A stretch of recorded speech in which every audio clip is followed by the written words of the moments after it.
if you're buying a Highland home, you better make doubly sure your financing is in order, because when I read the contract, I couldn't find a single place that allowed the buyer to let the seller know he couldn't get a mortgage. On page 1 of the contract, the buyer commits to applying for a loan within 5 days. But guess what? If the buyer can't get a loan commitment letter within 30 days, it's up to the seller, at the seller's sole discretion, to terminate the agreement and return the buyer's deposit. This is how the contract reads. This agreement is conditioned on buyer obtaining a written loan commitment within 30 days from an institutional mortgage lender. If the commitment letter is not received within 30 days, seller may, at its sole discretion, terminate this agreement and refund only the initial deposit. Now let's compare that to the verbiage you would find if you were buying a pre-owned home. Okay, you would use the third-party financing addendum, and in that addendum we read, this contract is subject to buyer obtaining buyer approval.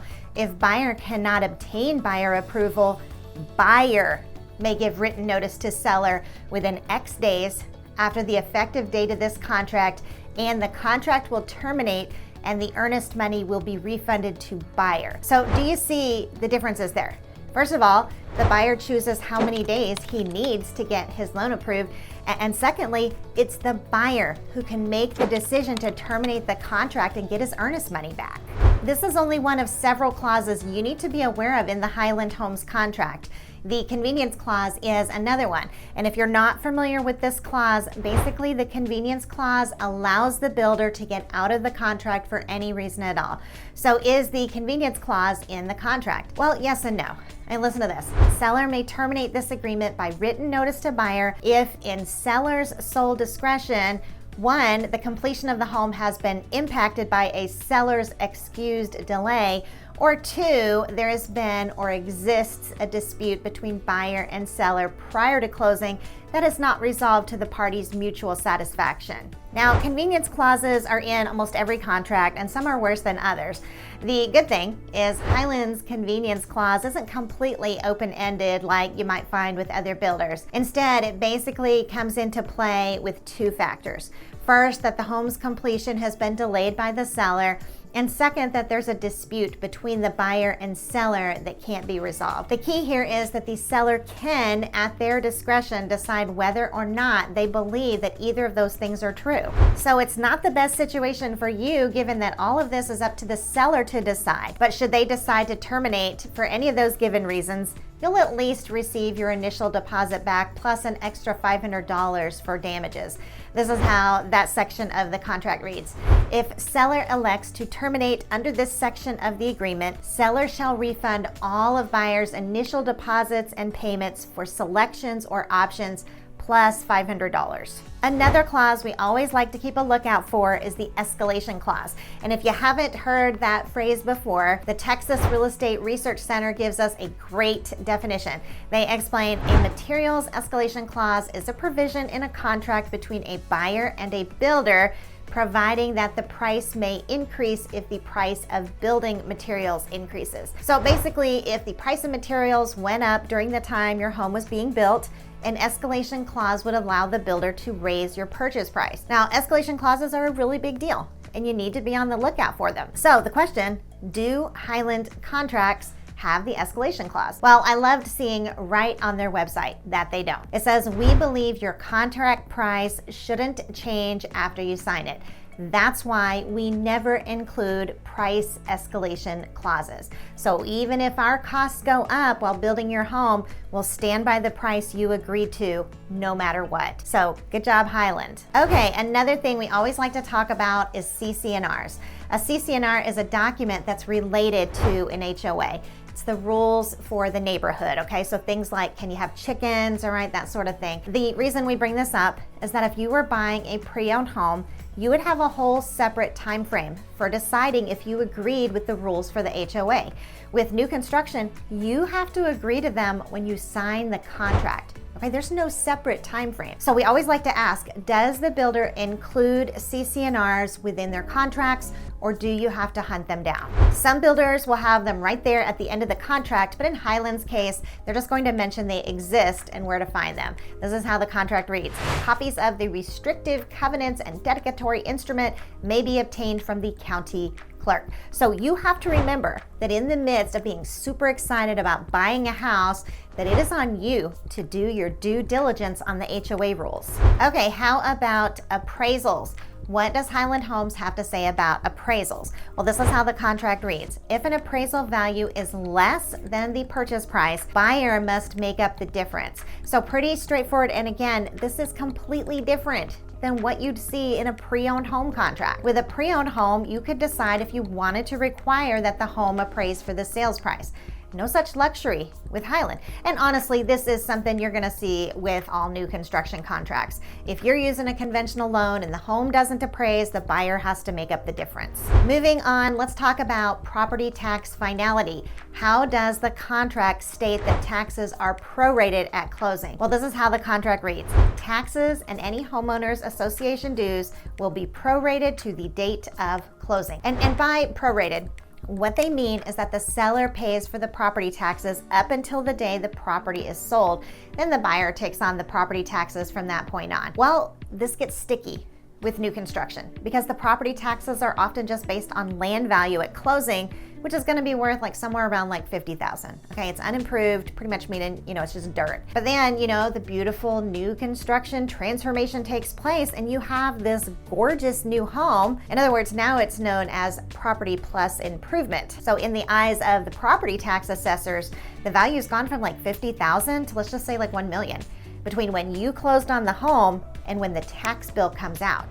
The problem here is that the builder paid taxes for when they owned it based on just the land value. And then you as the homeowner end up with a huge escrow shortage the first year.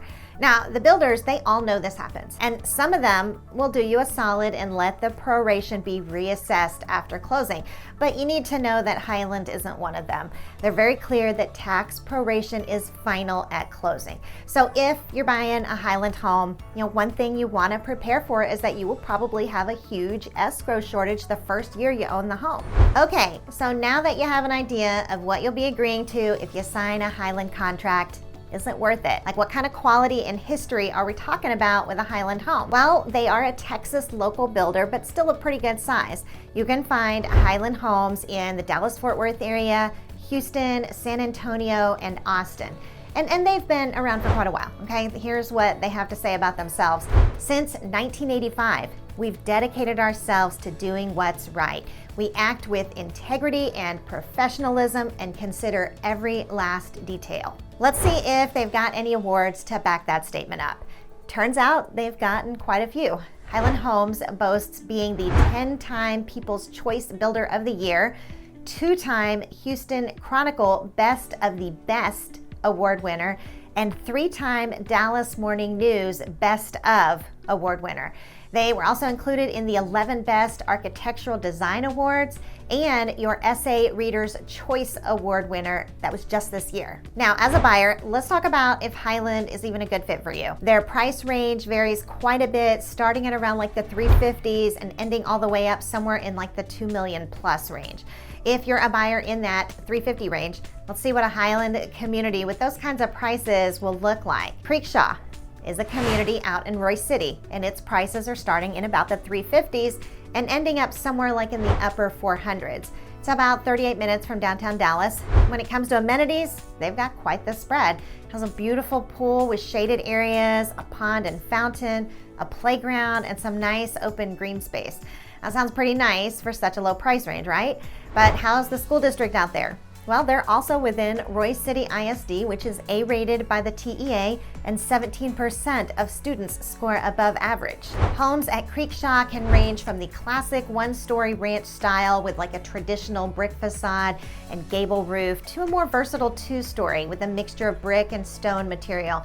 Buyers also have the option to choose a more modern elevation with either stone or stucco. Now, what about the other end of the Highland price range? Well, the Windsong Ranch community in Prosper has a Highland home offshoot builder called Huntington Homes, with homes for sale in the 2 to 2.5 million range. It's about 36 minutes from downtown Dallas and has amenities ranging from an event center, fitness center, a pool, and of course their famous lagoon. There's so much more at Windsong Ranch though. I mean, you also have basketball courts, a dog park, a community garden, and of course plenty of trails. The school district is Prosper ISD, which is also A-rated by the TEA, and greatschools.org shows 53% of students are scoring above average. Now, homes here at Windsong Ranch would definitely all be labeled luxury homes. Exterior elevation choices range from like gray brick with large front doors and vaulted roofs to shades of like white and off-white brick, also with large front entries and vaulted roofs, all in the 5,000 plus square foot range. Several of these homes also offer 4 or even 5 car garages. Okay, so you're excited by what you see and you're ready to take a look at their website. Well, what can you expect on their website? Well, the website is user-friendly. It's got straightforward navigation and a lot of informative content. In fact, Highland Homes' website is actually a favorite when it comes to doing new construction research. But let's see what the people have to say about Highland Homes. Now, Google reviews are overall pretty positive across multiple communities. Windsong Ranch got 4.4 stars, Creekshaw 5.0 stars, Devonshire 4.0 stars, Bel Air Village 4.8 stars, Bridgewater 5.0 stars, and Cambridge Crossing 4.5 stars. Yelp, on the other hand, gives them a pretty low score of only 2.1, but that's not too terribly uncommon.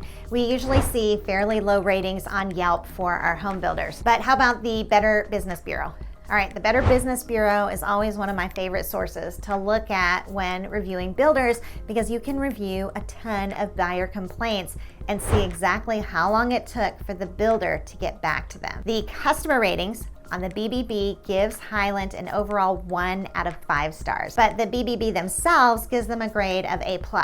On both Yelp and the BBB, I like to take a look at what the complaints are about. Sometimes you'll see ones about a sales consultant being late for their appointments, that sort of thing. For me, the red flag is warranty complaints. Those are complaints I really want to pay attention to. So I took a look at Yelp, and several of the complaints and lowest reviews were about just that. Like, I saw several of the odd mixture of complaints that may or may not, even be valid, but many of the 1-star reviews mentioned that their customer service during the transaction was fantastic, but then when they began having issues with the AC, doorknobs, back orders, or parts, right, you name it, Highland was slow and unresponsive. Like, one person commented, "This builder was recommended to me as one of the better builders in the area. That has not been my experience. Their workmanship and customer service was subpar. I would not recommend." This was my second new home purchase in Texas, and dealing with this with supposed better builder was far worse than with the builder of my first home.